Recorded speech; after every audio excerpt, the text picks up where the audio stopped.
It's just Autumn here.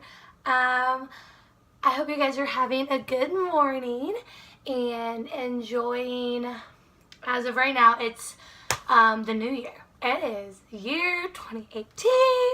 I think it's kind of crazy.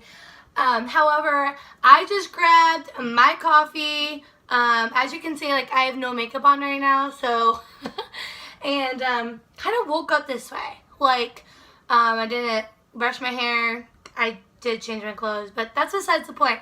The reason why I'm looking like this is there's a point behind it. So whoever's watching this, I just ask for you too to just come as you are. You know, like, don't comb your hair. Don't worry about combing your hair and watching my video. Don't worry about putting makeup on to watch my video or whatever the case may be. Just get your coffee and come meet.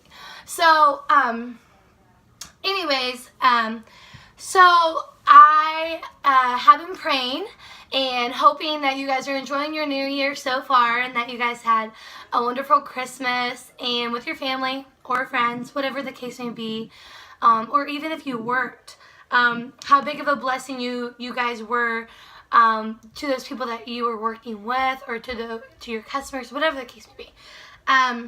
But now it's the new year. And I was thinking, I was like, you know what, I need to do a video.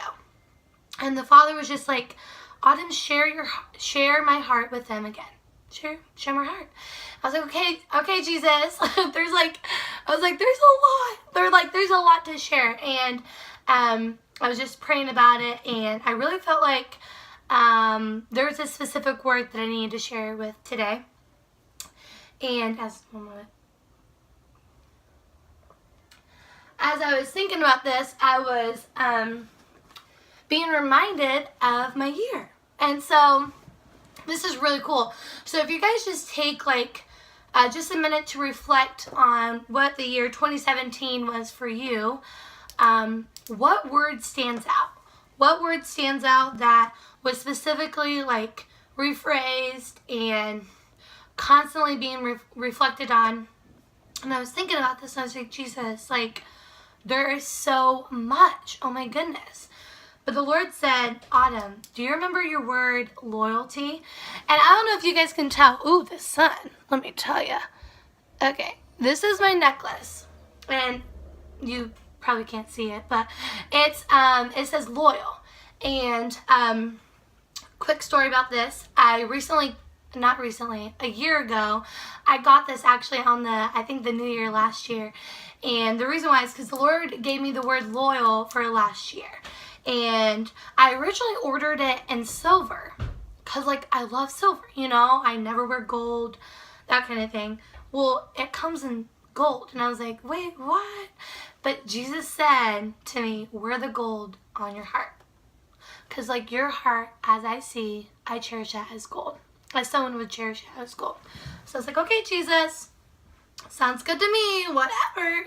So anyways, as I was just reflecting, loyalty, God gave me a word, and I have been walking through this constantly. I have been experiencing, asking the Lord to really, like, just teach me, and it's called Season of Singleness. And I know immediately when you hear that, you're probably like, oh my gosh, she's going to talk about, like, how we need to have God as our boyfriend and how we need to, you know, date him before we date others.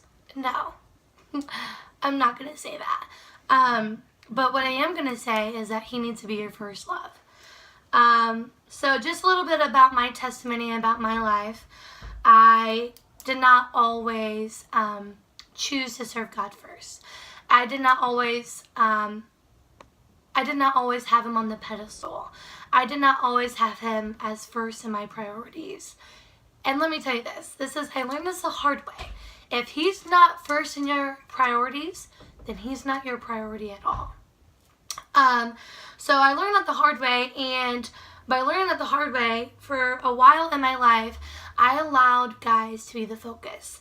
And it wasn't like, oh my gosh, like, I dated this guy and this guy and this guy. No. I allowed my identity to rest in that. And by doing so, I found my satisfaction, I found my contentment, I found my happiness, I found my security and what guys thought of me. Now, it's so difficult these days to not be happy when a guy thinks you're cute, or not be, get those butterflies and be like, oh my gosh, that guy thinks I'm like, like the what? And like, it's normal.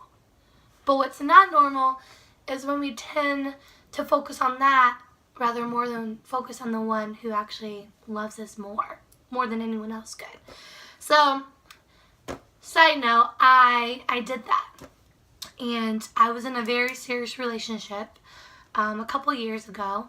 And for, I think it was almost 2 years we were in a relationship.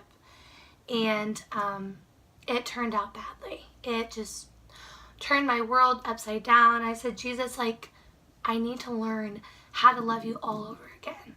I need to learn how you love me. I need to learn how to be loved. I need to learn how to receive love. I need you to teach me and instruct me and fill me. And so the Father was beginning to teach me this. And as he was beginning to teach me this, he took me to the book of Ruth. And I don't know if you guys have ever really, like read the book of Ruth or really have focused on it. But Ruth has been like my role model, okay? She was brave. She was fierce. She loves the Lord. She loved the Lord, whatever the case may be. And anyways, as the Lord took me to that, the Lord said, Autumn, I'm bringing you to a new season. I'm taking you into a season of contentment, of where you find your joy and satisfaction in me, where you find your love in me, where you find your identity in me, not in anything else. And I know those who are listening or, watching, whatever, you might say, yeah, like, that's me too. I said that too. And it wasn't me. I realized that I had put things before him. I realized that I had put myself before him.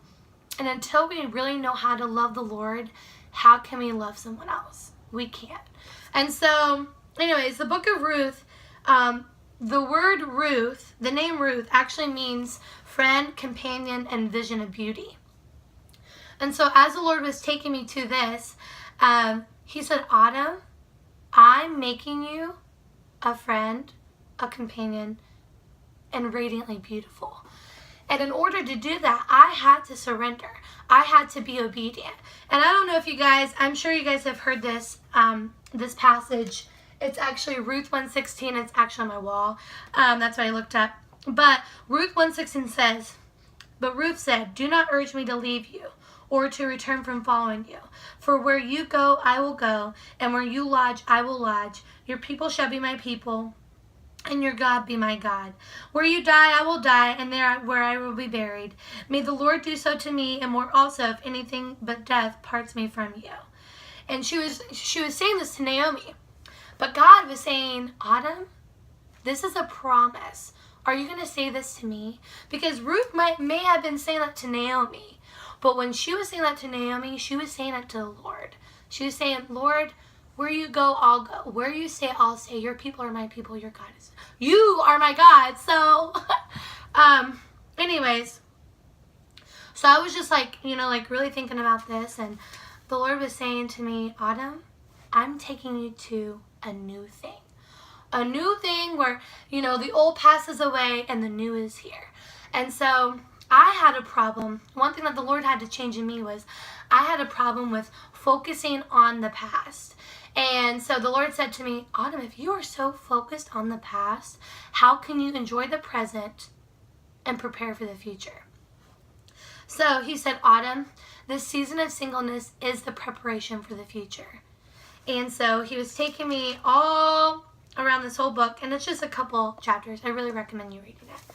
But the Lord said this to me.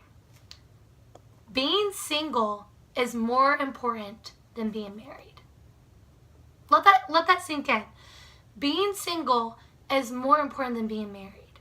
So you have to learn how to enjoy, to be content in your singleness before you're ever married.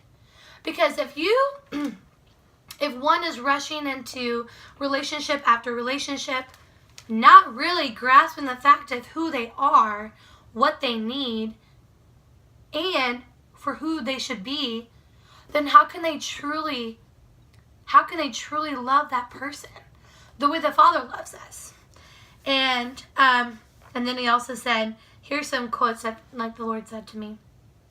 Your marriage is only as good as your singleness. Your marriage is only as good as your singleness.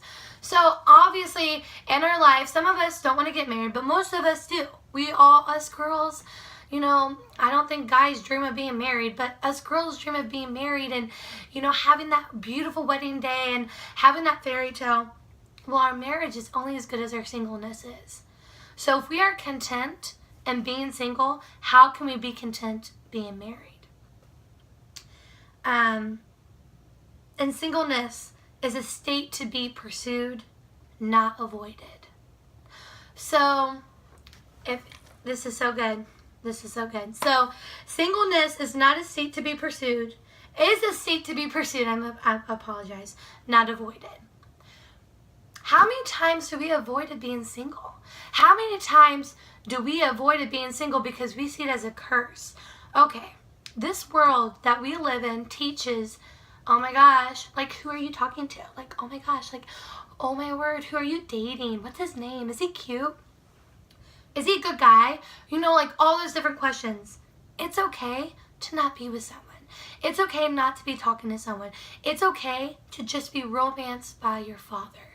And so I didn't think it was okay. I thought, oh my gosh, is there something wrong with me? Like, do I not look okay? Am I not acting the right way? And then those insecurities tend to build up and we tend to blend in with the world. We tend not to stand out. Well, the Father calls us to stand out. The Father calls us to live to a higher standard, to live above reproach. And so in our singleness, that is actually when the Lord teaches us how to be pursued, how to be loved, how to be treated. So in our singleness, we are still being pursued. Maybe not by a human heart, but by our Father's heart, by our Creator's heart, by our Maker's heart.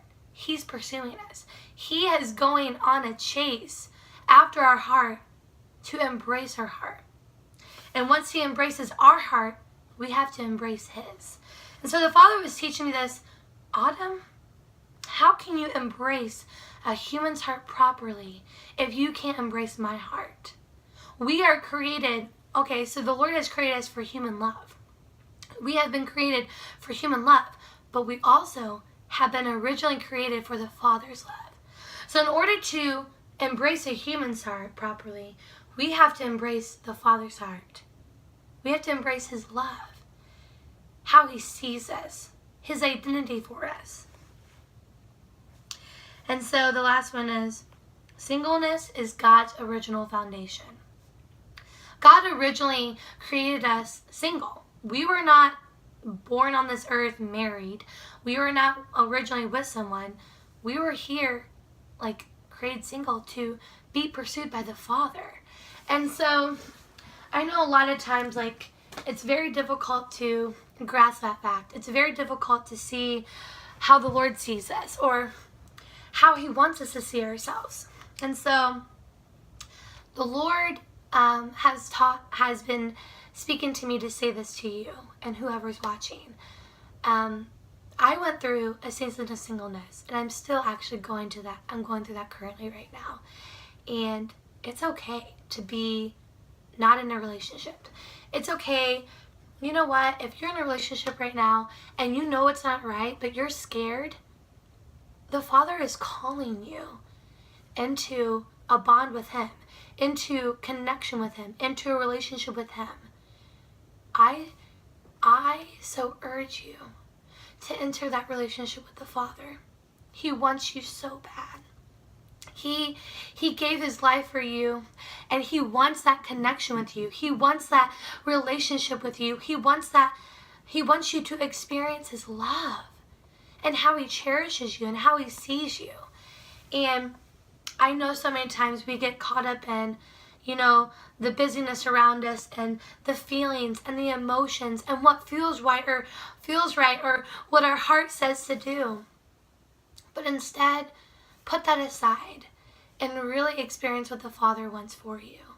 And so, through this through the season of singleness, I experienced his love for me. I experienced how he sees me, how he knows me by name, how he knows me better than anyone else on this world. And just as he knows me, he knows you. He knows what gets you going. He knows what makes you joyful. He knows what makes you sad. He knows what frustrates you. He knows what ignites your passion. He knows you. And so the season of singleness is a place of where you just lay back in the Father's arm and you hear his heartbeat. He gives you new ears to listen to him. He gives you new eyes to see him. He gives you a mouth to speak for him. And by doing that, he's calling you to be his messenger. But by being his messenger, it's by being his hands, his feet, his voice, his eyes, his ears, his senses. And so by doing that, the Lord was calling me to a place of contentment, of not wanting to be with a guy, of not wanting to, receive the satisfaction of the attention of God. I know so many times in my life, I love the attention of a guy. I love when, a guy gives me attention and he notices me. But the Father was teaching me that only actually satisfies a little bit. And then you need more. And then you need more and more. And it grows. And then we find ourselves in this pit of, oh my gosh, I'm not satisfied. I'm so sad. Well, I found myself there. And when I found myself there, I didn't want to really live anymore. I didn't want to just go on through life, and I found no point. But when the Father revealed his heart to me and said, I want you to come and step with me.